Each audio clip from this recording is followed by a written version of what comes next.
Kisah yang lain Atha bin Abi Rabah rahimahullah.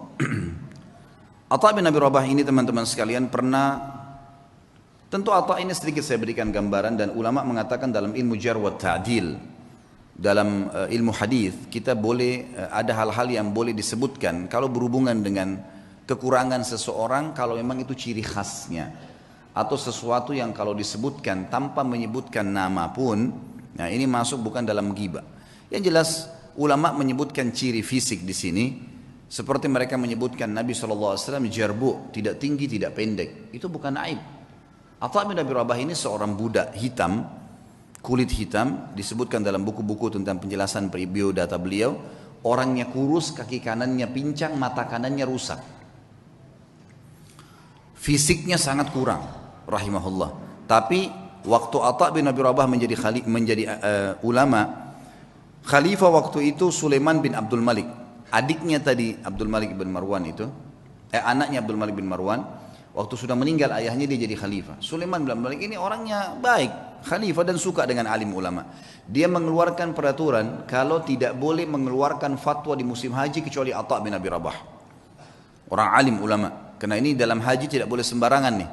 Sampai Atha bin Abi Rabah dapat julukan ya alimnya ulama, gurunya para ulama. Ulama-ulama pun kalau datang di Mekah banyak meminta nasihat dari beliau. Atha bin Abi Rabah ini rahimahullah, di musim haji datanglah Sulaiman ibn Abdul Malik khalifah dengan anaknya, dengan ketampanannya, dengan dayang-dayangnya, dengan kebesarannya, buka kemah besar, kemudian masuklah wukuf di Arafah. Sementara wukuf, Sulaiman mengatakan, di mana sahibuk, aina sahibukum, mana nih teman kalian nih? Biasanya kalau bahasa sahibukum ini santun dari khalifah untuk mufti, ya, untuk muftinya. Atha bin Abi Rabah ini ada di mana? Kata mereka, Amirul Mukminin lagi di kemahnya, lagi menunggu orang-orang yang lagi antri, lagi antri bertanya gitu. Dia bilang, saya punya hajat, saya ingin datang ke sana. Baiklah, Sulaiman datang. Sulaiman ini dia menunjuk si, ya, Atha bin Abi Rabah jadi mufti, dia yang memberikan gaji, gitu kan? Pemimpinnya lah. Dan waktu itu khalifah, dan perlu diketahui Sulaiman bin Abdul Malik di zamannya ini khilafah Umayyah jadi luas sekali, luar biasa gitu kan. Kuasanya sangat luas karena ayahnya juga punya kekuatan militer yang besar. Ringkas cerita, dia pun datang dan dia seorang saleh. Begitu dia masuk ke kemahnya Atha bin Abi Rabah, disambut oleh Atha bin Abi Rabah, pelukan, ngobrol, saling menyebutkan kata-kata yang santun satu sama lain sebagaimana adab seorang muslim. Setelah itu Atha bin Abi Rabah bertanya, wahai Amir Mukminin, kenapa anda datang ke sini? Kata dia, saya punya hajat, ada pertanyaan yang saya mau tanya. Kata Atha bin Abi Rabah, ini orang tadi saya bilang ya, kekurangan fisiknya ada, dia pegawainya yang datang ke dia ini, kalau mungkin maaf teman-teman di gubernuran sini, presiden langsung yang datang, bukan cuma gubernur, langsung datang, langsung ke ruangan dia karena ada hajat yang dia mau sampaikan misal, gitu kan. Datanglah teman-teman sekalian, lalu dia mengatakan, atau mengatakan, hajat anda pribadi, pertanyaan pribadi, atau hajat umat Islam? Kata Amir Mu'minin, hajat saya pribadi, pertanyaan saya pribadi. Atha mengatakan, kalau begitu Amir Mu'minin, mohon maaf, anda keluar antri bersama muslimin, karena ada yang sudah antri sebelum anda punya hajat pribadi. Kalau itu hajat umat Islam, saya akan dahulukan anda. Orang di sekitar Sulaiman ini marah, tapi Sulaiman diam. Rahimahullah, beliau sangat luar biasa. Mana ada presiden atau raja mau dipermalukan begini? Kan tinggal jawab selesai kan gitu. Tapi beda nih. Ini namanya muru'ah ya, kehormatan, menjaga kesucian kehormatan dengan Allah. Luar biasa. Silakan anda antri, karena muslimin sudah antri sebelum anda. Sulaiman keluar antri. Ini orang di belakangnya sudah pada marah nih, ajudan-ajudannya segala sudah luar. Ini kalau bukan karena Sulaiman, dalam riwayatnya dikatakan kalau bukan karena Sulaiman diam, maka kami sudah ngamuk nih gitu. Gitu kan? Ini kalau orang sekarang sudah remuk-remuk tulangnya gitu kan. Subhanallah antri. Dan Atha bin Abi Rabah dalam kisah ini dikatakan menjawab fatwa dengan tenang. Hukumnya begini sampai selesai, sampai giliran datang Sulaiman. Begitu datang bertanya, dijawab juga dengan tenang. Sudah selesai, pulang, sudah pamit pergi. Begitu kembali ke istana, tentu ada masalah nih ya. Sulaiman bin Malik dengan keimanannya juga akhirnya dia mengatakan, kumpulin semuanya, kumpulin semua kerabat saya yang ada hadir di sini dan semua ajudan pemerintahan. Dipanggil semua kumpul. Di kemah yang besar mereka kumpul. Lalu dia mengatakan, apa yang kalian lihat bukanlah sesuatu yang mempermalukan. Amir Mu'minin, raja, bukan sesuatu yang mempermalukan. Dan demi Allah, Allah memuliakan Atha bin Abi Rabah dari saya karena ilmunya.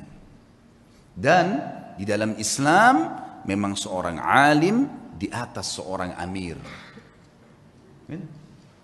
Dan memang saya punya hajat pribadi, maka jangan pernah ada yang merasa marah dengan Atha bin Abi Rabah, karena saya sendiri tidak marah dengan dia. Dan wahai anak-anakku dan para ajudanku, belajarlah agama, karena ilmu agama akan mengalahkan singasana para khalifah.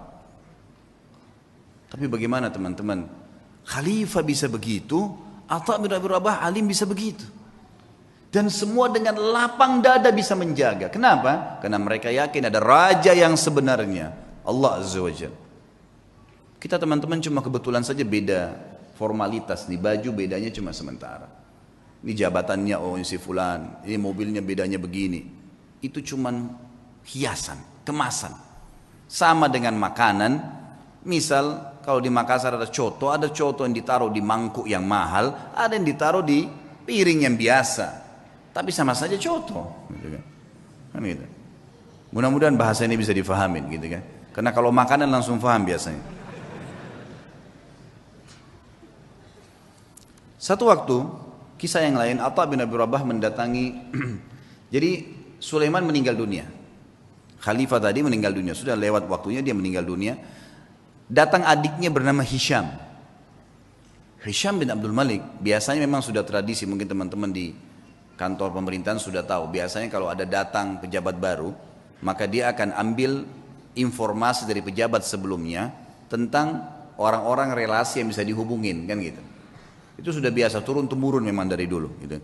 Tapi mudah-mudahan relasinya ini orang-orang yang tepat. Yang jelas Hisham bin Abdul Malik sudah tahu, kakaknya ini Sulaiman terkenal dengan kesolehannya, dengan kealimannya, dia telah menunjuk ya Atha menjadi mufti. Maka dia tidak mau ganggu tuh, dibiarin Atha jadi mufti, lanjutin fatwanya. Satu waktu Atha bin Abi Rabah datang ke istananya. Atha bin Abi Rabah ini teman-teman sekalian naik keledai, keledainya tua. Dan untuk naik ke keledai itu kan biasanya ada pijakan untuk injak ya, itu dari kayu biasa. Bajunya biasa, imamahnya juga sudah tua, besar gitu. Dia lagi jalan dari Mekah menuju ke Damaskus, ibu kota Syria. Perjalanan lumayan 1 bulan.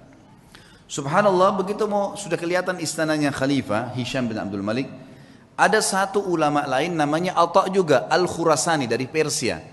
Terkenal juga ulama tabi'in, Atha Al-Khurasani. Jadi kalau disebut nama Atha dua ini, Atha bin Abi Rabah di Mekah, ini bekas budak yang jadi alim ulama, ini Atha Al-Khurasani memang anak pejabat, tapi jadi alim ulama juga.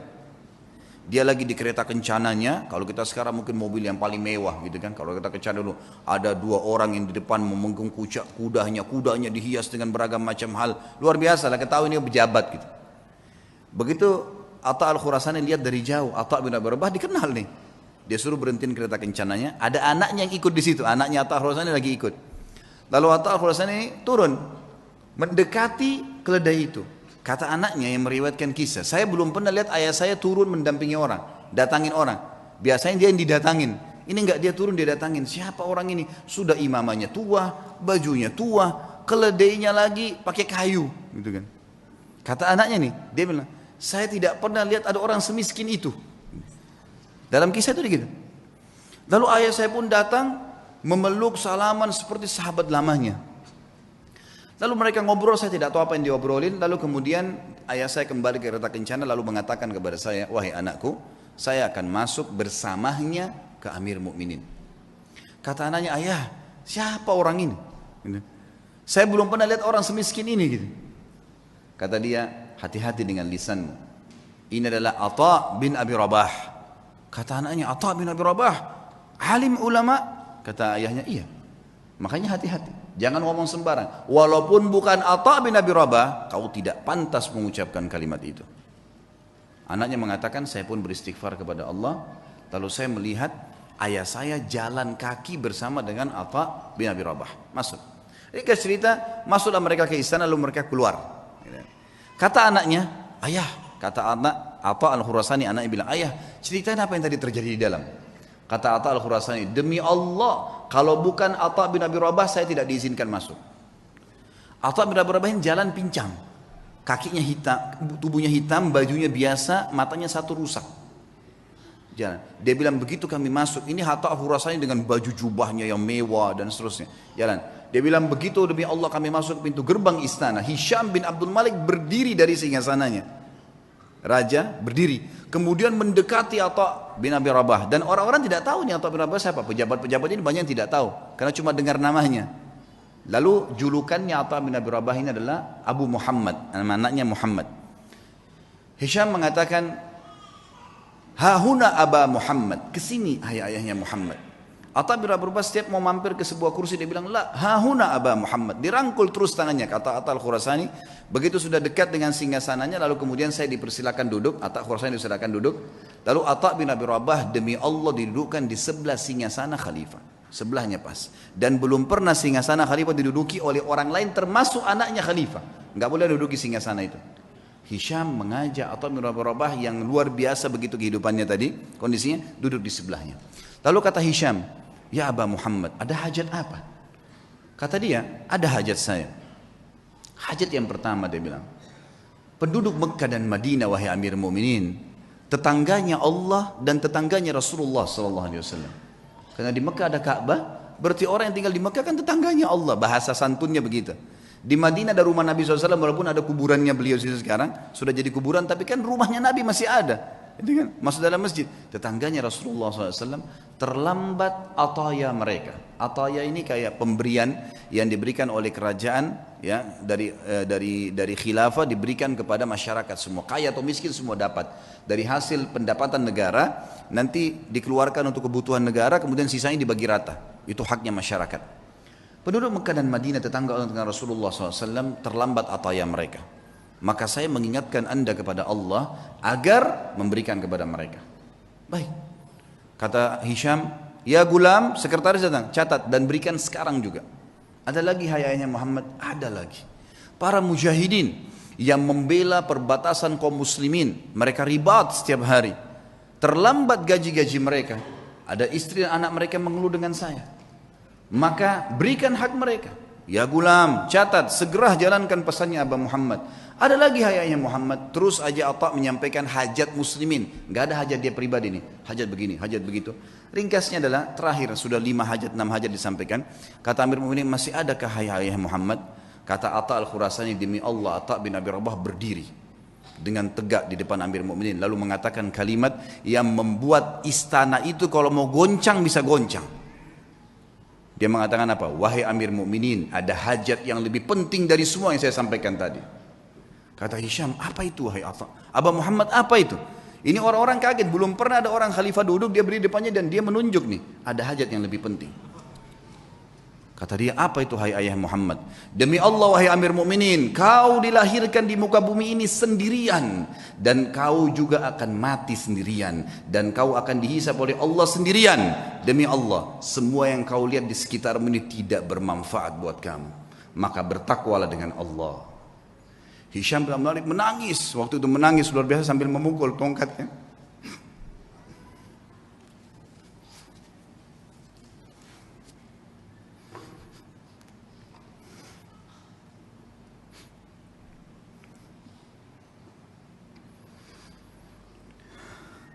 Nah, Hisham bin Malik akhirnya memukul tongkatnya sambil menangis, teman-teman sekalian. Lalu mengatakan jazakallahu khairan, semoga Allah balas anda dengan kebaikan, gitu. Setelah itu kemudian kata Atha al-Khurasani, kami pun keluar. Dan demi Allah Atha bin Abi Rabah tidak minum segelas air pun dari Amir Mu'minin. Tidak minum segelas air pun. Dan waktu kami tiba di pintu gerbang, maka dikejar oleh seorang sekretaris untuk memberikan dia sekantong uang emas. Maka Atha mengatakan, demi Allah saya datang bukan untuk ini. Kemudian ditinggalkan. Lalu kemudian Atha bin Abi Rabah pulang, teman-teman sekalian, hanya untuk nasihat di khalifah untuk hajat muslimin, dan tidak ada hajat dia sama sekali. Kata Atha al-Khurasani sebagai penutup kisah, demi Allah kalau Atha bin Abi Rabah menyebutkan semua hajatnya, maka akan dipenuhi oleh Amir Mu'minin.